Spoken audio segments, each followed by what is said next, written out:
नितिन की पाठशाला में आप सबका फिर से स्वागत है। इस वीडियो लेक्चर सीरीज़ में मैं एक वीडियो बना चुका हूं जिसमें हमने प्रीवियस ईयर के KUK के क्वेश्चंस देखे थे, समरी बनाई थी और हमने नोट किया था कि NEP के फर्स्ट सेमेस्टर के ऑर्गेनिक केमिस्ट्री के सेक्शन में किस किस टॉपिक से कितने क्वेश्चंस आए हैं वो सब हम डिस्कस कर चुके हैं। उसको चाहो तो आप डिस्क्रिप्शन में जाके उसका लिंक देख सकते हैं। यह आपका बच्चों सिलेबस था, चैप्टर 1 स्ट्रक्चर एंड बॉन्डिंग, साथ ही में mechanism of organic section. This is the third unit which deals with the organic part of this paper.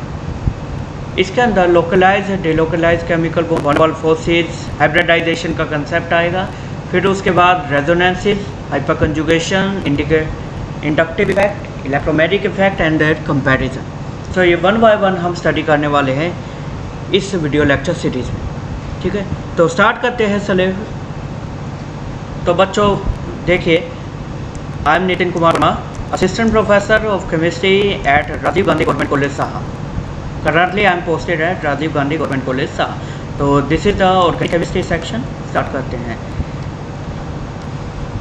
देखिए, फर्स्ट जो बहुत ही बेसिक कंसेप्ट आपका आता है ऑर्गेनिक केमिस्ट्री में, that is the hybridisation concept. और हाइब्रिडाइजेशन को आप इस तरीके से देख सकते हैं, the word use is hybrid, right.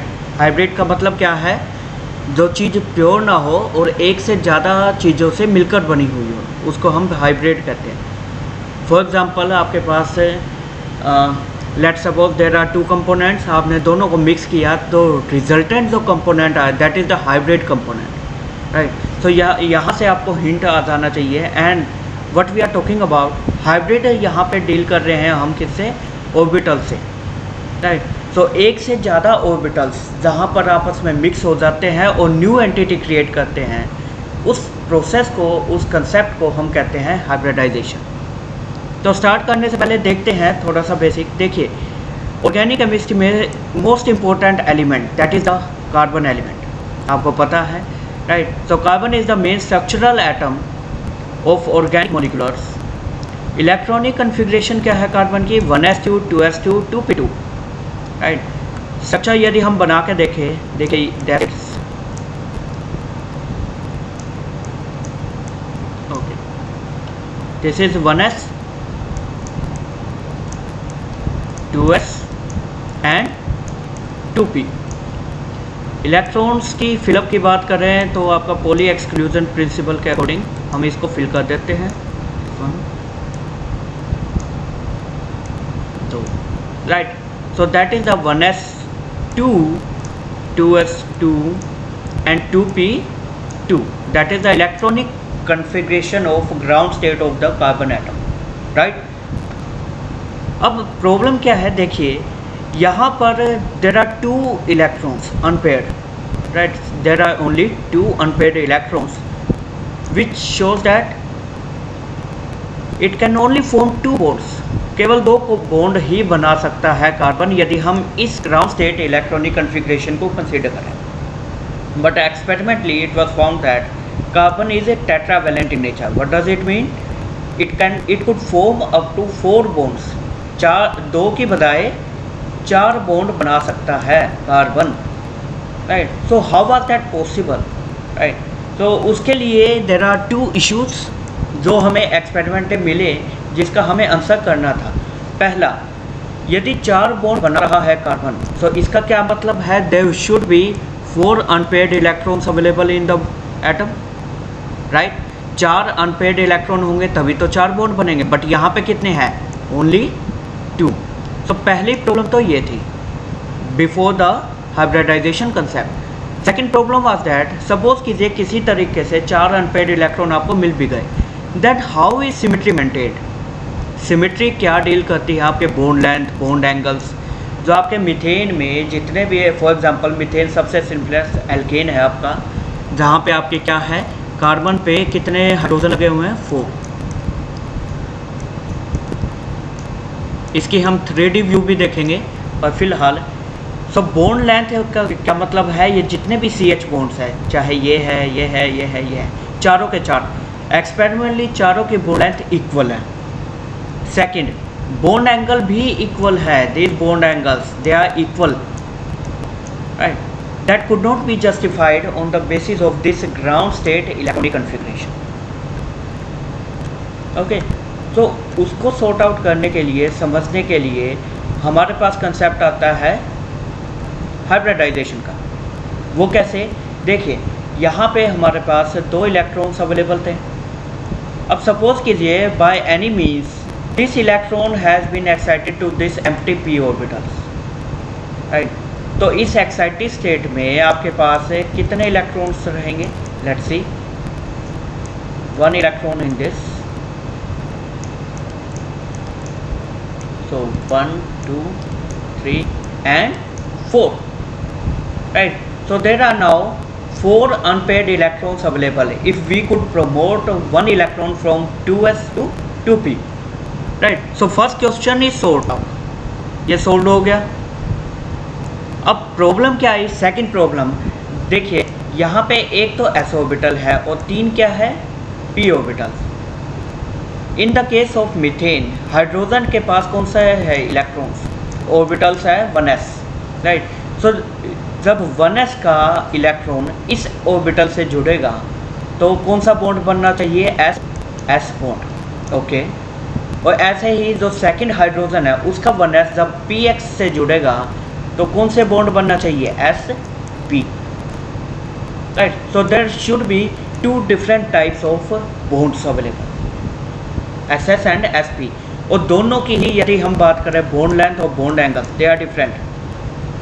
SS bond की लेंथ आपकी कम रहेगी, SP की ज़्यादा रहेगी, राइट। तो इस एक्साइटेशन से या प्रमोशनल कंसेप्ट से आप पहला क्वेश्चन तो सॉर्ट आउट कर लेते हैं, बट सिमेट्री मेंटेन नहीं पाई, राइट। तो सिमेट्री मेंटेन करने को जस्टिफाई करने के लिए फर्दर कंसेप्ट आता है जो मोस्ट इम्पोर्टेंट है, that is the hybridisation concept. इसका क्या मतलब है? डेफिनेशन देख लेते हैं। हाइब्रिडाइजेशन इज ए कंसेप्ट और फिनोमेना ऑफ मिक्सिंग और ब्लेंडिंग। ब्लेंड क्या होता है बच्चों? ब्लेंड होता है आपस में अच्छे से मर्ज कर देना, मिक्स कर देना। सो मिक्सिंग और ब्लेंडिंग ऑफ 2 और मोर, एक ऑर्बिटल कभी भी हाइब्रिडाइज अपने आप नहीं होगा, 2 होने चाहिए या 2 से ज़्यादा एटॉमिक ऑर्बिटल्स होने चाहिए। और सेकंड कंडीशन क्या है? दे मस्ट बी इक्वल और approximately equal energy of these orbitals, right. जैसे फॉर एग्जांपल यहाँ 2s और 2p है, सेम शेल में है, सो ऑलमोस्ट इक्वल एनर्जी है, so that's why it could undergo the hybridisation, right. So यहाँ पे देखिए क्या कह रही है डेफिनेशन, द मिक्सिंग और ब्लेंडिंग ऑफ 2 और more atomic orbitals of approximately equal energy of an atom, एक ही एटम के ऑर्बिटल होने चाहिए, अलग अलग नहीं, to form an equal number of new orbitals. आपके पास यदि 2 ऑर्बिटल ब्लेंड हुए हैं तो 2 ही नए ऑर्बिटल मिलेंगे आपको, 3 हुए तो 3 मिलेंगे, 4 हुए तो 4 मिलेंगे, राइट। रिजल्टेंट क्या रहेगा of this blending? They would be having equal energy, identical shape, size and symmetrically oriented in the space, यानी कि सिमेट्री भी मेंटेन रहेगी उन चारों की या 2 की, 3 की, जितने भी ब्लेंड हुए, राइट। यदि मैं फिर से सम अप करूँ, एक बार फटाफट पढ़ देते हैं इस डेफिनेशन को। द फिनोमेना ऑफ मिक्सिंग और blending of 2 or more atomic orbitals of approximately equal energy of an atom to form the equal number of new orbitals which possess the equal energy, identical shape and size and are symmetrically oriented in the space, right? So that is the hybridization concept, right? आगे चलने से पहले let's see why carbon undergoes the hybridization. Organic chemistry में या आपके another inorganic chemistry में there are substances which undergoes the hybridization prior to bond formation. Bond बनाने से पहले ये रीज़न क्या है? ऑब्वियस है स्टेबिलिटी, और वो एक्सपेरिमेंटली कैसे देखते हैं उसको देख लेते हैं फटाफट। देखिए, बॉन्ड डिसोसिएशन एनर्जी कंसेप्ट आता है ऑर्गेनिक केमिस्ट्री में जनरली। बॉन्ड डिसोसिएशन एनर्जी का मतलब क्या है कि 1 मोल ऑफ बॉन्ड्स, उनको यदि हम ब्रेक करते हैं तो कितनी एनर्जी रिलीज होती है, उसको कहा जाता है बॉन्ड डिसोसिएशन एनर्जी, राइट। अब in order to break the CH bond 418 approximate लगा लेना, ये एग्जैक्ट नहीं है वैल्यूज, अप्रोक्सीमेट 418 किलो जूल पर एनर्जी रिलीज होती है। यदि हमें सपोज कीजिए पहला केस हमें बनाना है CH2, क्योंकि हम ये देखने वाले हैं why carbon is tetravalent, 4 bond क्यों बनाता है, राइट। तो सपोज कीजिए CH2 बनाना है तो 2 बॉन्ड है यहाँ पे, तो 2 बॉन्ड के लिए कितने टोटल एनर्जी कितने लिबरेट होगी, 2 से मल्टीप्लाई कर दो, that is 836, right. So 836 kilo joule पर मोल इतनी एनर्जी आपकी रिलीज होगी यदि आप CH2 बनाते हैं। अब बात करते हैं हम सेकंड केस की, that is the CH4। CH4 में क्यों इंटरेस्टेड है वो भी देख लेते हैं। देखिए CH4 बनाना है तो 2 स्टेप फॉलो होंगे। पहला स्टेप है promotion of the electron from 2s to 2p and second one would be the bond formation, right. तो पहले इस पे चलते हैं, दैट इज़ अ प्रमोशनल। अब इस इलेक्ट्रॉन को यदि यहाँ प्रमोट करना है तो कुछ ना कुछ एनर्जी हमें देनी होगी, रिलीज नहीं होगी, हमें देनी होगी। तो वो कितनी एनर्जी होती है, अप्रोक्सीमेटली दिस वन 401, ओके। फिर उसके बाद यदि CH4 बनाना है तो कितने बॉन्ड है, 4, एक बॉन्ड में 418 था तो 4 बॉन्ड में कितना होगा, 4 से मल्टीप्लाई कर दीजिए। इतनी एनर्जी लिबरेट हो रही है और 401 हमें देनी पड़ रही है, यानी कि एक्सेप्ट करने लगा है, अपोजिट हो गए। तो जितनी भी एनर्जी आएगी यहाँ से 4 मल्टीप्लाइड बाय 418, उसमें से 401 जो उसने कंज्यूम की है वो हम निकाल देंगे। तो ओवरऑल बना हमारे पास 1271। तो यानी कि यदि CH4 बनता है तो 1271 किलो जूल पर मोल एनर्जी लिबरेट होगी।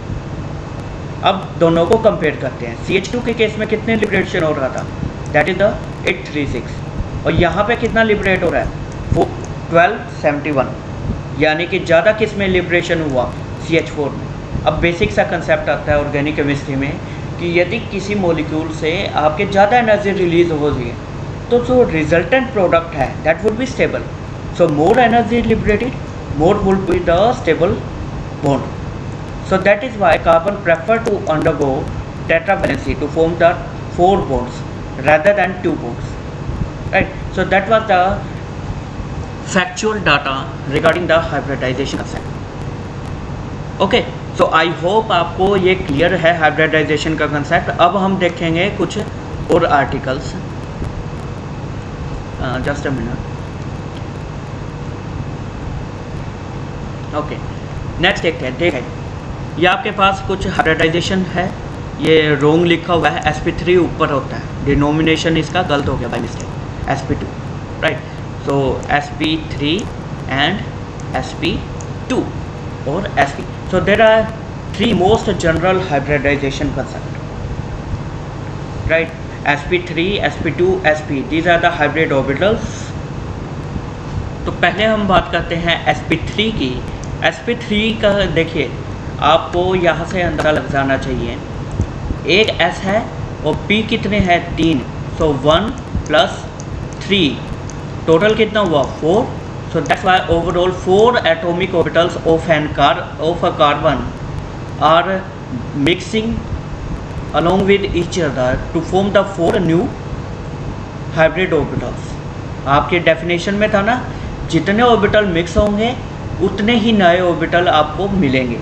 तो 4 मर्ज हुए हैं तो चारों के 4 आपको, एक ये हो गया, सेकंड, थर्ड एंड फोर्थ। तो आप देख सकते हैं 4 नए ऑर्बिटल आपके पास तैयार हैं, राइट, जिनके बॉन्ड एंगल कितना है 109.5 डिग्री, राइट।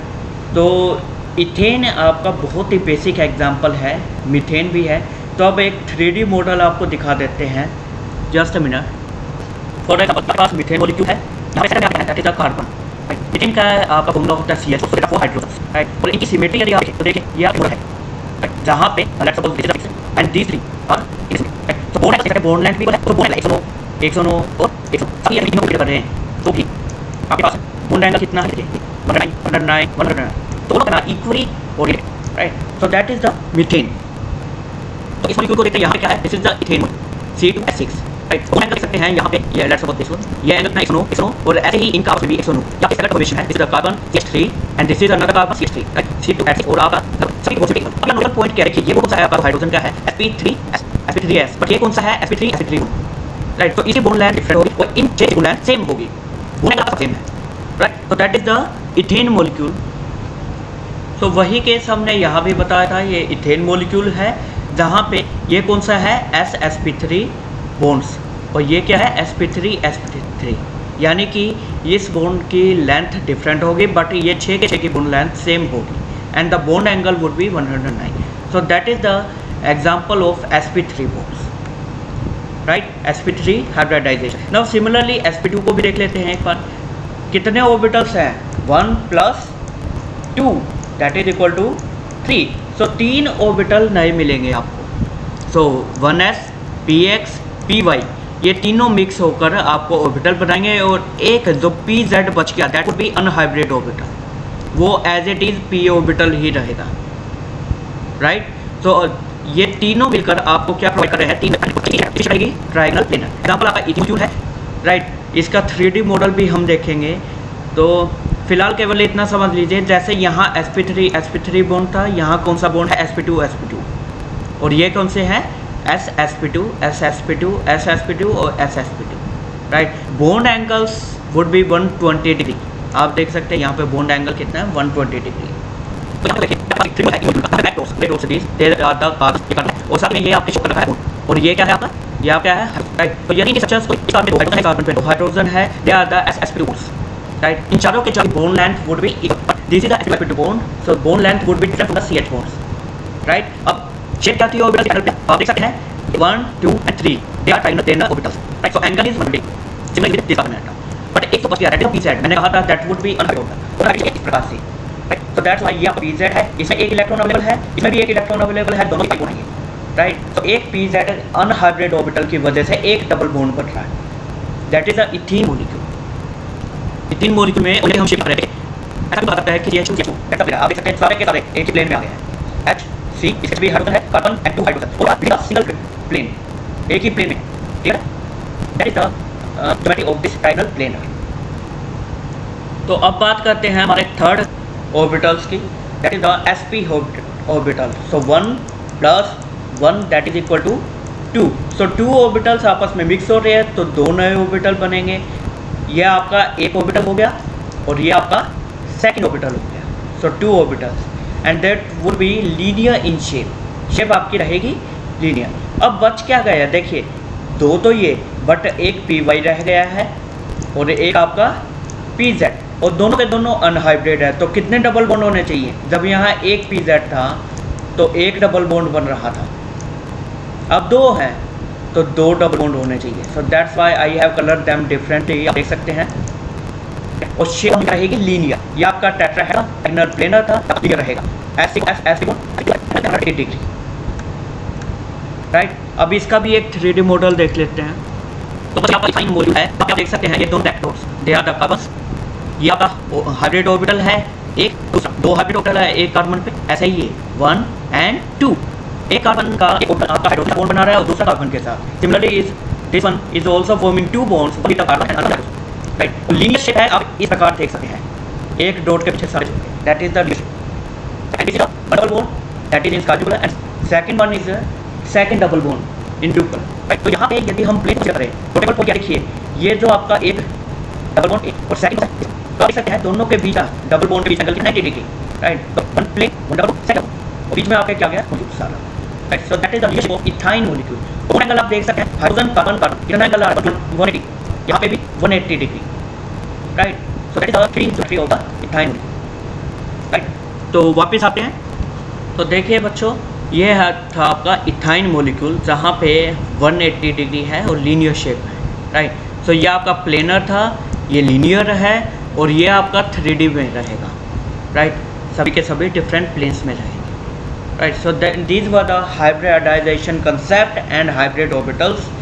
3 बहुत ही इंपॉर्टेंट है, sp sp2 sp3, इनके एग्जाम्पल आपको पता होने चाहिए राइट। तो ठीक है बच्चों, नेक्स्ट टॉपिक पे चलते हैं जो हमारा आज का लास्ट टॉपिक रहेगा, that is the localise and delocalise bonds. Covalent bonds समझ चुके हैं आप कैसे बनते हैं, चाहे वो आपका किसी भी हाइब्रिडाइजेशन का है राइट। कोवलेंट बॉन्ड बनाने के लिए ज़रूरी क्या है, 2 अनपेयर्ड इलेक्ट्रॉन्स का और उनकी अपोजिट स्पिन का। आप देखेंगे प्रीवियस ईयर क्वेश्चंस की समरी में ये कंसेप्ट बहुत बार किसी ना किसी प्रकार से पूछा ही गया, तो इसको ध्यान से समझिएगा। The covalent bond formed by elements that may be categorize into 2 categories depending upon the mobility of the paired electrons. What does it mean? Mobility का मतलब क्या है? अच्छा, मोबाइल का मतलब होता है जो एक लोकेशन पे फिक्स ना हो, वो मूव करता रहता है, उसको कहते हैं मोबाइल। और इस प्रॉपर्टी को हम कहते हैं मोबिलिटी। सो मोबिलिटी ऑफ उनके पेयर्ड बॉन्ड्स की मोबिलिटी के बिहाफ पे 2 कैटेगरी में बॉन्ड को डिवाइड किया जाता है in the organic chemistry. First one is the localise bond, second one is D localise bond. नाम से आपको अंदाज़ा होना चाहिए कि लोकलाइज का लोकल, राइट, मतलब कि जो फिक्स रहे, और डी लोकल, डी मतलब कि अपोजिट, लोकल का अपोजिट यानी कि जो मूवेबल हो, एक जगह जिसकी फिक्स ना हो। और यदि डेफिनेशन की बात करें, if the paired electrons remain confined to the space between the 2 participating atoms. Example के लिए आपके पास CC बॉन्ड है, लेट्स सपोज इथाइन का, इथीन का, हाइड्रोजन एंड हाइड्रोजन, राइट। तो यहाँ पे 2 कार्बन एटम है। इफ़ द पेयर्ड इलेक्ट्रॉन्स, किसकी बात कर रहे हैं हम? मोस्टली डबल बॉन्ड की, राइट, पाई बॉन्ड की। So if the paired electrons remain confined to the space between the 2 participating, these are the participating atoms, carbon, और इन्हीं के बीच में ही आपका पाई बॉन्ड रहता है, कहीं पे मूव नहीं कर रहा। Such electrons are called as a localize electrons and the bond is called as a localize bond. All the sigma electrons, note करना, जितने भी सिग्मा इलेक्ट्रॉन्स हैं कौन कौन से हैं? इथीन में कितने हैं सिग्मा? CH भी तो सिग्मा है। So there are 5 sigma bonds and all of this 5 sigma bonds they are localize in nature, they are localized, right? So that is the concept, they are called as a localized bond। Example आपका ethene का आपको बता ही दिया है। Delocalise का example क्या है? If the paired electron does not, केवल ये डिफरेंस है दोनों की डेफिनेशन में, right, doesn't remain confined to the space between the 2 participating atoms, such electrons are called as a delocalized electrons and the bond formed by them is called as a delocalized bond। All the pi electrons may either be localized, localise का example कौन सा है? Ethene, अभी आपको करवाया था। Delocalise electron का example है आपके पास बेंजीन। ये आपके पास बेंजीन के 2 कैलकुलेट स्ट्रक्चर्स हैं और इनमें आप नोट करेंगे, रेजोनेंस में आपने पढ़ा हो, such type of free movement is possible, right. यहाँ पे आप देख सकते हैं अभी एक डबल बॉन्ड है, अब यहाँ सिग्मा बॉन्ड आ गया, सो पाई बॉन्ड कहा गया, that has been shifted to another position, right. So that's why they are called as a delocalized, right. इसके बहुत एग्जांपल है। एग्जांपल के लिए 1,3-ब्यूटाडाइन ले सकते हैं आप, this one, that is also example of delocalised, right. पर बहुत ही बेसिक से एग्जांपल ये आपको बता दिया है। इथीन और इथीन आपका लोकलाइज का है, मीथेन आपका लोकलाइज का है, इथेन आपका लोकलाइज बॉन्ड्स है। साथ ही में डीलोकलाइज में केवल पाई इलेक्ट्रॉन्स को ही हम देखेंगे, वही आपके मूव करते हैं। तो इसका फेमस एग्जांपल बेंजीन का जो पाई बॉन्ड्स है, 3 pi bonds, they are the delocalize bonds. अच्छा, एक और बात है, कंफ्यूज मत होना, आपके पास let's suppose this is the benzene, right. क्या आप बता सकते हैं लोकलाइज बॉन्ड कितने हैं, डीलोकलाइज बॉन्ड कितने हैं? ये आपका क्वेश्चन है, यदि आप कर पाए मैं आपको फिर भी बता देता हूँ। देखिए, जितने भी CH बॉन्ड हैं कितने हैं? There are 6 CH bonds. So CH bond कितने हैं? 6। CC बॉन्ड, सिग्मा बॉन्ड, ये कितने हैं? 6। 1 2 3 4 5 6, right. So all of them are localize bonds, क्योंकि इलेक्ट्रॉन्स मूव नहीं कर रहे। बट जो CC पाई बॉन्ड है, पाई बॉन्ड कितने हैं? 1 2 3। So they are the delocalize bonds. आप एक बेंजीन में दोनों का एग्जांपल दे सकते हो। लोकलाइज बॉन्ड्स कौन कौन से हैं? These 12 are the localized bonds while these 3 are the delocalized bonds. Right, I hope आप समझ गए हैं इस कंसेप्ट को। तो ठीक है बच्चों, आज इस वीडियो में इतना ही। हम नेक्स्ट वीडियो में आपके पास जो टॉपिक लेके आएंगे that would be the one डर वाल इंट्रैक्शंस एंड अदर इफेक्ट्स, वो हम स्टडी करेंगे। तो आज के लिए इतना ही। कुछ भी बच्चे को, किसी भी बच्चे को कोई भी क्वेरी या डाउट हो, he or she is most welcome to comment section, आप आ सकते हैं। तो ठीक है बच्चों, पढ़ते रहिए, सेहतमंद रहिए। नेक्स्ट वीडियो में जल्दी मिलेंगे। Take care, bye bye.